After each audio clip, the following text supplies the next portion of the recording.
سورہ انبیاء میں اللہ ہمیں ابراہیم علیہ السلام کا ایک قصہ سناتے ہیں جب وہ اپنے والد اور اپنے لوگوں سے بتوں کے خلاف بحث کریں۔ بحث کے دوران لوگ بولے، کیا تم ہمارے پاس واقع حق لائے ہو یا ہم سے کھیل کی باتیں کرتے ہو؟ ابراہیم علیہ السلام نے کہا، نہیں، بلکہ تمہارا پروردگار آسمانوں اور زمین کا پروردگار ہے جس نے ان کو پیدا کیا ہے، اور میں اس بات کا گواہ ہوں۔ اور خدا کی قسم، جب تم پیٹھ پھیر کے چلے جاؤ گے تو میں تمہارے بتوں سے ایک چال چلوں گا۔ پھر ابراہیم علیہ السلام نے ان بتوں کے ٹکڑے ٹکڑے کر ڈالے سوائے بڑے بت کے، تاکہ وہ لوگ اس کی طرف رجوع کریں۔ کہنے لگے کہ ہمارے معبودوں کے ساتھ یہ معاملہ کس نے کیا؟ وہ تو کوئی ظالم ہے۔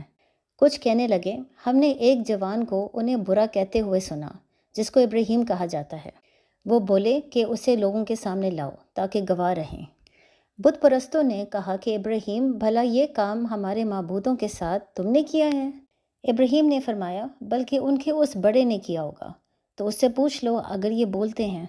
یہ سن کر وہ لوگ اپنی ضمیر کی طرف پلٹے اور کہنے لگے، واقعی ہم خود ہی ظالم ہیں۔ پھر شرمندہ ہو کر سر نیچا کر لیا۔ پھر اس پر بھی ابراہیم سے کہنے لگے کہ تم جانتے ہو یہ بولتے نہیں۔ اب ہم نے اس سے پہلے بھی دیکھا ہے کہ ابراہیم علیہ السلام بچپن سے ہی اپنے قوم کے لوگوں سے بتوں کے خلاف بات کرتے تھے۔ اپنے آپ کو وہ شروع میں حنیف کہتے تھے، لیکن یہاں پر آ کے ہم یہ کہہ سکتے ہیں کہ اس وقت ابراہیم علیہ السلام ایک رسول بن گئے ہیں، اور وہ اس لیے کیونکہ اس وقت جب وہ اپنے تمام قوم کے لوگوں کے سامنے بات کر رہے ہیں تو وہ ایک خاص بات کرتے ہیں جو اس سے پہلے انہوں نے نہیں کیا، اور وہ یہ ہے کہ وہ سب کے سامنے یہ کہتے ہیں کہ میں اس بات پر گواہ ہوں کہ خدا صرف ایک ہے اور وہ تمام آسمانوں اور زمین کا پروردگار ہے۔ یعنی اس وقت وہ صرف بحث نہیں کر رہے کہ بتوں کی عبادت کرنے میں کوئی لاجک نہیں ہے، اس سے بڑھ کر وہ سب کو یہ بتا رہے ہیں کہ میں اس چیز کا گواہ ہوں کہ اللہ صرف ایک ہے اور وہ ان تمام جہانوں کا مالک ہے۔ گواہی دینے کا مطلب ہی یہی ہے کہ ان کو پرسنل کانفرمیشن مل گئی ہے، اور باقی نبی اور رسولوں نے بھی یہی کیا تھا۔ رسول بننے کے بعد وہ لوگوں کو گواہی دیتے تھے کہ اللہ ایک ہے۔ لہٰذا یہاں پر ہمیں ایک کانفرمیشن مل گئی ہے کہ اس وقت ابراہیم علیہ السلام صرف ایک حنیف نہیں ہے بلکہ ایک رسول بن گئے ہیں۔ اور یہی وجہ ہو سکتی ہے کہ لوگ ان کو جواب میں یہ پوچھ رہے ہیں کہ کیا آپ واقعی حق لے کر آئے ہو یا ہمارے ساتھ مذاق کر رہے ہو؟ یعنی کیا آپ واقعی ایک رسول ہو جس کو اللہ نے ہماری طرف بھیجا ہے، یا آپ ویسے ہی ہمارے بتوں کے خلاف بات کر رہے ہو؟ اس کے بعد آپ دیکھ سکتے ہیں کہ ابراہیم علیہ السلام سب کے سامنے قسم کھاتے ہیں کہ وہ ان کے بتوں کے خلاف کچھ نہ کچھ کریں گے۔ اب اسلامک لٹریچر کے مطابق ایک بہت بڑا ریلیجس فیسٹیول تھا جو شہر سے باہر ہونا تھا، اور تمام لوگ ہمیشہ اس میں حصہ لیتے تھے۔ لہٰذا جب سارے لوگ چلے گئے، ابراہیم علیہ السلام نے ایک کلہاڑی لے کر تمام بتوں کو ختم کر دیا سوائے سب سے بڑے بت کے، بلکہ اس کے ساتھ ساتھ انہوں نے اپنی کلہاڑی سب سے بڑے بت کے کندھے پر رکھ دیا تاکہ لوگ اسی کی طرف دیکھیں۔ لہٰذا یہی وجہ ہے کہ اللہ آیت میں ہمیں سمجھا رہے ہیں کہ تمام بتوں کے ٹکڑے ٹکڑے کرنے کے بعد ابراہیم علیہ السلام نے بڑے بت کو چھوڑ دیا اس طریقے سے تاکہ تمام لوگ اسی کی طرف رجوع کریں۔ اس کا مطلب ہی یہی ہے کہ ابراہیم علیہ السلام نے اس قسم کا ایک سیناریو پیدا کیا جس میں صاف یہی ظاہر ہو رہا تھا کہ جو سب سے بڑا بت ہے اسی نے تمام بتوں کو مارا ہے۔ اب جب اس کے بعد قوم کے لوگ واپس آئے اور انہوں نے دیکھا کہ ان کے بتوں کا کیا حال ہوا ہے، انہوں نے یہی سوال پوچھا کہ یہ کون کام کر سکتا ہے؟ جو بھی ہوگا وہ بہت ہی ظالم ہوگا۔ اس پر کچھ لوگوں نے یہ جواب دیا کہ ہم نے ایک جوان آدمی جس کا نام ابراہیم ہے اس کے بارے میں سنا ہے کہ وہ عموماً ہمارے بتوں کے خلاف بات کر رہا ہوتا ہے۔ پھر ان کو یہ کہا گیا کہ اس کو سب کے سامنے لے آؤ تاکہ تمام لوگ گواہ رہیں۔ اب یہاں پر آ کے ہم بہت سے سوال پوچھ سکتے ہیں۔ سب سے پہلے تو ہم یہ پوچھ سکتے ہیں کہ ابراہیم علیہ السلام بتوں کو کیوں مارے ہیں؟ اگر وہ صرف یہی ثابت کرنا چاہتے ہیں کہ بت کھا نہیں سکتے، پی نہیں سکتے، بول نہیں سکتے، تو اور بھی بہت سے طریقے ہو سکتے ہیں، تو انہوں نے یہ طریقہ استعمال کیوں کیا؟ آخر کار موسیٰ علیہ السلام بھی جب فرعون کے پاس گئے تھے تو فرعون کی پوری قوم بتوں کی پوجا کر رہی تھی، لیکن موسیٰ علیہ السلام نے تو اس قسم کی اسٹریٹجی نہیں اپنائی، تو یہاں پر ابراہیم علیہ السلام یہ کیوں کر رہے ہیں؟ اس کے ساتھ ساتھ ہم یہ بھی سوال پوچھ سکتے ہیں کہ اگر ابراہیم علیہ السلام عرب کے شہر میں بچپن سے ہی بتوں کے خلاف بات کر رہے ہیں، اور انہوں نے ساتھ ساتھ سب کے سامنے وعدہ بھی کیا کہ وہ بتوں کے خلاف کچھ نہ کچھ کریں گے، تو جب ان کی قوم نے یہ دیکھا کہ تمام بت برباد ہو گئے ہیں، ان کو اسی وقت کیوں نہیں سمجھ آئی کہ ابراہیم علیہ السلام نے یہ کام کیا ہوگا؟ انہوں نے آپس میں یہ سوال کیوں پوچھا کہ یہ کام کس نے کیا؟ جس نے بھی کیا ہے وہ بہت ظالم ہوگا۔ کیا اس وقت ان کے لیے یہ چیز آبویس نہیں تھی کہ یہ ابراہیم علیہ السلام ہی ہو سکتا ہے؟ اور پھر اس کے ساتھ ساتھ ہم یہ بھی دیکھ سکتے ہیں کہ کچھ لوگ جواب یہ دے رہے ہیں کہ ہم نے ایک جوان آدمی کی باتیں سنی ہیں کہ وہ ہمارے عموماً بتوں کے خلاف بات کر رہا ہوتا ہے۔ اب یہ جب وہ بات کرتے ہیں تو ایسا محسوس ہوتا ہے کہ یہ لوگ ابراہیم علیہ السلام کو پرسنلی نہیں جانتے، انہوں نے صرف ابراہیم علیہ السلام کی باتیں سنی ہیں۔ تو اگر ار کے شہر میں، جس میں ابراہیم علیہ السلام ایک بہت بڑے پریسٹ کے بیٹے تھے اور بچپن سے ہی ابراہیم علیہ السلام سب کے سامنے بتوں کے خلاف بات کر رہے ہیں، تو ظاہر ہے ار کے شہر میں ہر انسان ابراہیم علیہ السلام کو جانتا ہوگا۔ یہاں پر یہ لوگ ابراہیم علیہ السلام کے بارے میں اس طریقے سے بات کیوں کر رہے ہیں جیسے وہ جانتے نہیں ہیں؟ انہوں نے صرف ابراہیم علیہ السلام کی باتیں سنی ہیں، لیکن ویسے ان کی کبھی ملاقات نہیں ہوئی، انہوں نے کبھی ان کو دیکھا نہیں۔ یہ کیسے ہو سکتا ہے؟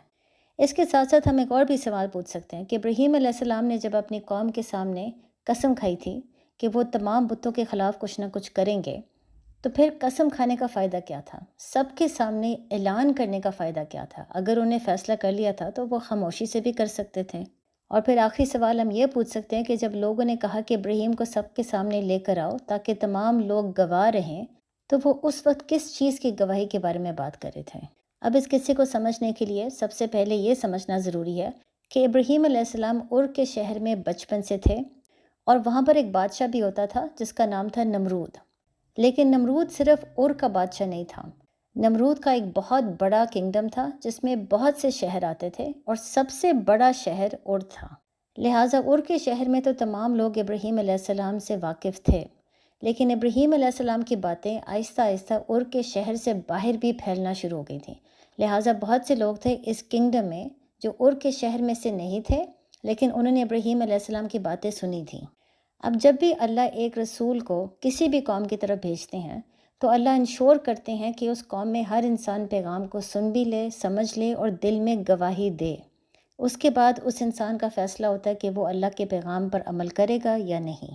یعنی موسیٰ علیہ السلام کے ٹائم پہ اللہ نے فرعون کو یہ آئیڈیا دیا تھا کہ موسیٰ علیہ السلام اور جادوگروں کے بیچ میں ایک مقابلہ بازی ہونی چاہیے، اور شہر کا سب سے بڑا دن، ایک فیسٹیول جس میں تمام لوگ ہوں گے، ان سب کے سامنے ہونا چاہیے۔ اسی طرح اللہ نے انشور کیا تھا کہ تمام لوگ موسیٰ علیہ السلام کا پیغام بھی سن لیں اور ان کا معجزہ بھی دیکھ لیں۔ یہی چیز اللہ ابراہیم علیہ السلام کے ساتھ کر رہے ہیں۔ اب موسیٰ علیہ السلام کے لیے ڈائریکٹ فرعون کے پاس جا کر اللہ کا پیغام دینا آسان تھا، کیونکہ فرعون اور فرعون کے تمام منسٹرز موسیٰ علیہ السلام کو جانتے تھے۔ موسیٰ علیہ السلام تو بچپن سے ہی فرعون کے گھر میں پلے تھے، لیکن یہ کام ابراہیم علیہ السلام کے لیے آسان نہیں تھا۔ وہ ڈائریکٹ نمرود کی سیکیورٹی کو بائی پاس کرتے ہوئے بادشاہ کے پاس نہیں جا سکتے تھے اللہ کا پیغام لے کر۔ لہٰذا اللہ نے پھر یہ انشور کرنے کے لیے کہ تمام لوگ اللہ کا پیغام سن لیں جو ار میں ہیں اور جو ار سے باہر ہیں، جو نمرود کے کنگڈم میں ہیں، اللہ نے پھر ایک ڈیمونسٹریشن پلان کیا۔ ابراہیم علیہ السلام کے جو والد ہیں ان کے پاس ایک بہت بڑا ٹیمپل ہوتا تھا۔ اس ٹیمپل میں وہ بت بناتے بھی تھے، بیچتے بھی تھے، اور کئی لوگ اس ٹیمپل میں آ کے بتوں کی ویسے بھی پوجا کرتے تھے۔ اور یہاں پر پوجا سے مراد یہ ہے کہ صرف بتوں کی عبادت نہیں کرنا، بلکہ بتوں کے آگے کھانے پینے کا بھی سامان رکھنا۔ جب ان تمام لوگوں کے سامنے ابراہیم علیہ السلام نے قسم کھائی کہ وہ بتوں کے خلاف کچھ نہ کچھ کریں گے، انہوں نے اس لیے اس چیز کا اعلان کیا تاکہ تمام لوگ یہ بات سنیں اور آہستہ آہستہ یہ بات پھیلے، صرف ار کے اندر نہیں بلکہ ار سے باہر بھی جتنے بھی لوگ ہیں وہ یہ سن لے کہ ابراہیم علیہ السلام نے ان کے بتوں کے خلاف کوئی تھریٹ دیا ہے۔ اس کا فائدہ یہ ہے کہ جیسے وہ واپس آ کے دیکھیں گے کہ ان کے بتوں کے ساتھ کیا حال ہوا ہے، تو وہ عن قریب ابراہیم کے بارے میں ہی سوچیں گے، کسی اور کے بارے میں نہیں سوچیں گے۔ لہٰذا جب یہ انسیڈنٹ ہوا اور تمام لوگ فیسٹیول سے واپس آئے اور انہیں دیکھا کہ ان کے بتوں کے ساتھ کیا حال ہوا ہے، تو یہ خبر ظاہرہ ار سے باہر بھی پھیلنا شروع ہو گئی۔ بہت سے لوگ ار کے شہر میں آنا شروع ہو گئے، ٹیمپل تک آنا شروع ہو گئے دیکھنے کے لیے کہ ان کے بتوں کے ساتھ کیا حال ہوا ہے، اور پھر بادشاہ کے گارڈز اور بادشاہ کے منسٹرز بھی وہاں پہ پہنچ گئے۔ انہوں نے پھر آ کے لوگوں سے یہ سوال پوچھا کہ یہ کام کون کر سکتا ہے؟ اب کیونکہ اس وقت بہت سے ایسے لوگ تھے جو ار کے شہر کے نہیں تھے، انہوں نے جواب میں منسٹرز کو یہی بتایا کہ ہم نے ایک ابراہیم کے بارے میں سنا ہے جو عموماً ہمارے بتوں کے خلاف بات کرتا ہے، اور اس نے تھریٹ بھی دیا تھا۔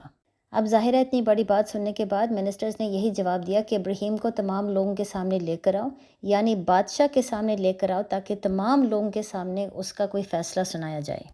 تمام لوگ اس وقت اس چیز کا گواہ بنے کہ اگر آپ ان کے بتوں کے خلاف کوئی کام کرو گے تو آپ کو بہت سخت قسم کی سزا ملے گی۔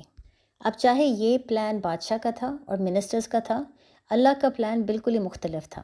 اللہ چاہتے تھے کہ تمام لوگوں کے سامنے ابراہیم علیہ السلام کا پیغام واضح ہو جائے اور ایک معجزہ بھی ان کو دکھایا جائے، بالکل ایسے ہی جیسے اللہ نے موسیٰ علیہ السلام کے ساتھ کیا تھا۔ تو پھر تمام لوگوں کے سامنے جب ابراہیم علیہ السلام سے یہ سوال پوچھا گیا تو ابراہیم علیہ السلام نے سب کے سامنے یہی جواب دیا کہ جو سب سے بڑا بت ہے ظاہر ہے اسی نے کیا ہوگا، آپ اس سے کیوں نہیں پوچھ لیتے؟ تو وہ شرمندہ ہو کے اس چیز پہ ان کو ماننا پڑا تمام لوگوں کے سامنے کہ بت تو بول بھی نہیں سکتے، وہ تو کچھ بھی نہیں کر سکتے۔ اس پر پھر ابراہیم علیہ السلام نے ان کو جواب میں یہ پوچھا کہ اتنی کمزور چیز کو آپ خدا کیسے بنا سکتے ہو؟ اب ظاہر ہے اس وقت کیونکہ تمام لوگ دیکھ رہے تھے تو ان کا دل بھی گواہی دینا شروع ہو گیا تھا کہ واقعی خدا ایک ہی ہو سکتا ہے، یہ تمام بت خدا نہیں ہو سکتے۔ بلکہ اس کے ساتھ ساتھ ہم یہ بھی جانتے ہیں کہ ابراہیم علیہ السلام نے بادشاہ کو بھی چیلنج کیا تھا سب کے سامنے، اور وہ ہم اگلے ایپیسوڈ میں اس کے بارے میں بات کریں گے۔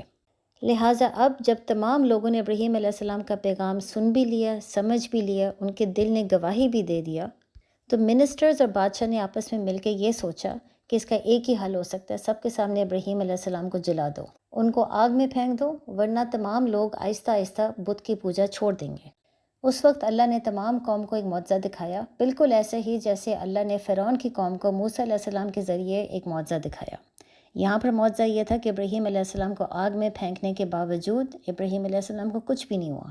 لہٰذا پورے کنگڈم کے سامنے ابراہیم علیہ السلام کا پیغام سنانے کے بعد اور معجزہ دکھانے کے بعد اللہ یہی چاہتے تھے کہ ہر انسان دل میں گواہی دے۔ گواہی دینے کے بعد ہر انسان سے پوچھا جائے گا کیا اس نے ابراہیم علیہ السلام کے پیغام پر عمل کیا یا نہیں۔ السلام علیکم۔